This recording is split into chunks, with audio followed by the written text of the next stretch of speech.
Right then guys, it's PSL here, and I'm here for the third episode in my Power Stages series. Having already determined what the fastest R2 and H1 cars are, it's on to the F2 kit cars. These are the absolute pinnacle of front wheel drive rally cars, although to be fair that isn't really saying much because the only other front wheel drive rally cars, in this game at the very least, are from the previous century, or they're the Ford Fiesta or Opel Adams. So saying that the F2 kit cars are the best front wheel drive rally cars isn't that much of a compliment. But regardless, these cars are statistically quite good. They look the part, and in fact they look the part to such an extent that they both look very similar, to the point of almost being identical. Both are mid to late 90s hatchbacks from European car companies, both weigh the same, both have 6-speed gearboxes, and both have straight 4 engines that are just under 2000cc, so I'm assuming that's the regulation in the class of rallying that they did. I'm assuming they were limited to 2000cc's.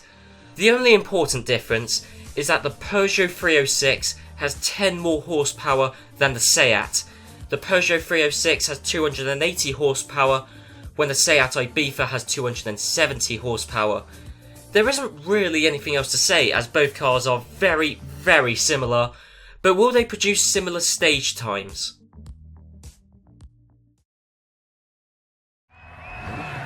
Five, 4, 3, 2, 1, go. Thanks for the countdown, Nicky, and away we go. And we're going to start off in the Peugeot 306, and it is now doing the customary straight line speed test essentially. This section is brilliant. It's a great test of top speed, of acceleration, of stability over all of these jumps, and I promise you I haven't sped up the footage. But look at it, it's going so quickly. And in fact, there's a car broken down on the side there. Didn't even get a chance to see what car it was. I think it was a Peugeot, but we went so quickly past it, I don't honestly know. But this car is unbelievable. It really is, and this is such a surprisingly quick car. Because it's still front wheel drive, it's got 280 horsepower, it's quite a lot for a rally car. But, I mean, you look at it, it's a 280 horsepower front wheel drive Peugeot 306, you don't expect it to be quick, but it takes your breath away with how quick it is. And we're going through here, we're heading to the more twistier, windier sections, and it's actually handling quite well. I say that, I just bashed into the fence. To be fair, I think I did lock up the brake slightly there. But we'll see around here, so we got a tight right-hander, no hint of understeer. There was even, there's a slight bit of oversteer, but it's perfectly balanced. Perfectly. For a front-wheel drive car, this is unbelievable. Even around this corner, it broke for the corner, handled around it, and it's just... I mean, you look at this lap, and it looks... And as I said, it looks silly. It looks like I've sped up the footage. I promise you I haven't. That's what it looks like. I mean, you look at the car, you look at its performance statistics, and you look at this footage, and you think, this car's going to be impossible to drive. But it just isn't. It really isn't, because it's brilliant in a straight line. That much is clear, but we're going to see under braking for this hairpin now, and we'll see what it's like under braking. Well, a slight bit of twitching there, but look, I think we got down to 20 miles an hour. I actually went too slowly. I broke too much. The brakes are unbelievable. The brakes are brilliant. But the thing that really is astonishing is just how well it handles. It's perfectly balanced. And we're going to see we got this now, the more high-speed, chicane-like section, and it just handles perfectly through here. No understeer, no oversteer, nothing. It's just... There's tons of grip. It's like the Mini Cooper from the previous episode, but a lot quicker. You never run out of grip. It's unbelievable, this Peugeot. And again, even then, I was able to brake down for the corner in time. In fact, I almost went too slowly around it. And we were in the air when I really should have been braking. That's how unbelievable the brakes are. The handling is the thing that really is mesmerising. And coming around the final corner, again, no hint of understeer or oversteer. A perfectly balanced Peugeot. And it's going to do the first sub 3 minute lap in this series. 2 minutes 54.4 seconds. Beat Alvarez. I mean, I'm not surprised because this Peugeot, I mean, it just takes your breath away. It's easily the most surprisingly quick car in this game. So at the end of that stage, I beat Alvarez by 3.9 seconds to see the first sub 3 minute stage time in this series. Sub 3 minutes, we've blown everything else out of the water. Although to be fair, that really shouldn't have been that much of a surprise. But what is a surprise is just how unbelievably fun the Peugeot 306 was to drive. Because it's front wheel drive, but there wasn't any hint of understeer. I mention that all the time during that stage because you just look at it. Because you look at it, it's a Peugeot, it's a ultra modded, super quick, jacked up. It's a Peugeot which bears no resemblance to its road going counterpart. And you think it's just going to be an absolute handful to drive, but it isn't. It's perfectly engineered. Its acceleration was relentless. The balance was perfect, and the brakes were just out of this world. So, it's a tough act for the Seat Ibiza to follow. The Seat is in the same category as the Peugeot, and hence why it's pretty much identical, apart from the fact it has 10 horsepower less. And bearing in mind, the Seat has got the power disadvantage, and I thought the Peugeot's setup was perfect, and it was engineered brilliantly. It was engineered to a T. It was... I really cannot fault the Peugeot. I genuinely can't. I cannot find any fault with it. It was just perfect. The point I'm trying to make is that is a tough act for the Seat to follow. And even if it handles exactly the same as the Peugeot, it's got 10 horsepower less. The Seat's going to struggle, but if it somehow can improve on perfection, then who knows, the Seat could beat the Peugeot, but unlikely, I think.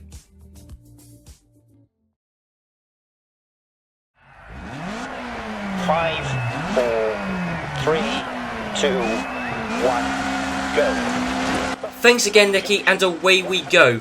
And the Seat is looking like its acceleration is comparable to the Peugeot, certainly, so it's off to a good start. But this section, in fact this entire first split really, isn't just a competition of acceleration, it's also a competition of top speed and stability. And I'll tell you what, the Seat doesn't quite feel as fast, but it was a lot more stable. The Peugeot, we were sliding around there, but the Seat, it just was straight and perfect. But we've actually gone up on 2 wheels. I was just talking about how the Seat was more stable down that straight. I mean, the Peugeot, it was fine come the end, but we were sliding down the straight. It was hairy, to say the least, but the Seat was more stable, so I don't think it was as quick. I mean, I'm just looking at it, and the power delivery, the acceleration, it doesn't feel quite as explosive, I guess is the brilliant word for it, because the Peugeot was unbelievable. As I've already said, I've used that word 20 times this video already, but the Seat feels, I think the handling characteristics, as I'm sure we'll see here, when it handled better around that corner than we did with the Peugeot. But the handling characteristics are exactly the same. It handled that corner there exactly the same as the Peugeot did. So the Seat, it feels very similar. The only noticeable difference when driving is the power delivery. It isn't quite as explosive. It's still relentless. It never stops. It's rapid. It's instantaneous. But it's not quite as explosive as in your face. It's the Peugeot is shocking. It's shockingly quick. Whereas the Seat is slightly more. I don't think this is the right word to describe this car, but it feels slightly more sedate. But I mean, compared to the Peugeot, anything's going to feel sedate. These F2 kit cars are brilliant. Because even again, under braking for there, again the brakes on the Seat were very good, much like with the Peugeot.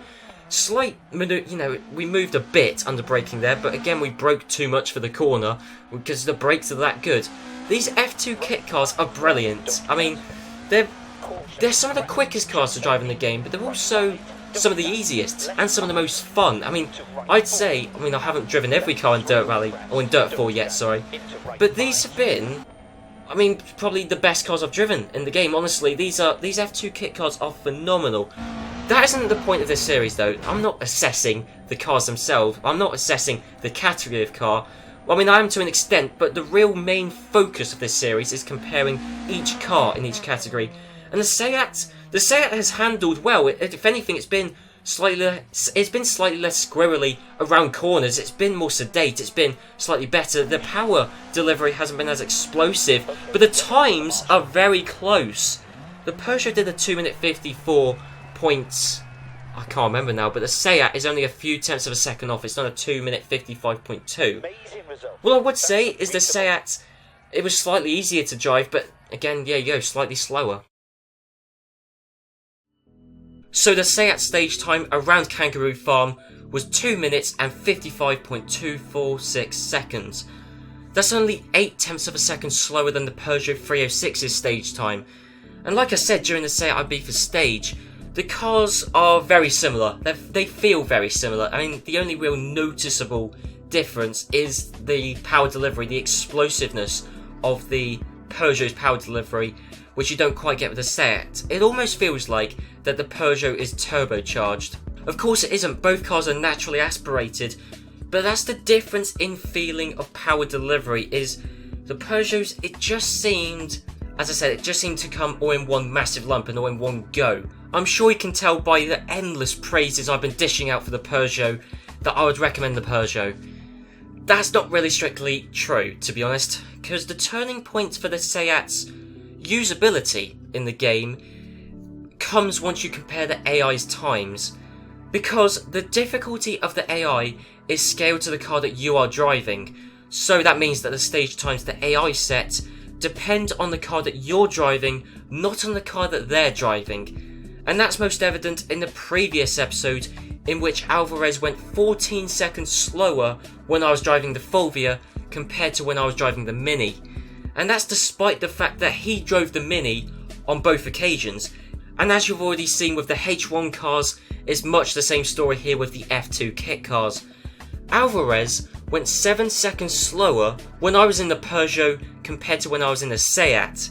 And just to comprehensively prove it, Alvarez went quicker in the slower car. The fact of the matter is that both of the F2 kit cars drove in exactly the same way. The Peugeot had the upper hand in the straight line thanks to its 10 extra horsepower. This is both in terms of acceleration and the top speed achieved, because the Peugeot, its top speed it achieved was 118 miles an hour, and the Seat only achieved 115 miles an hour.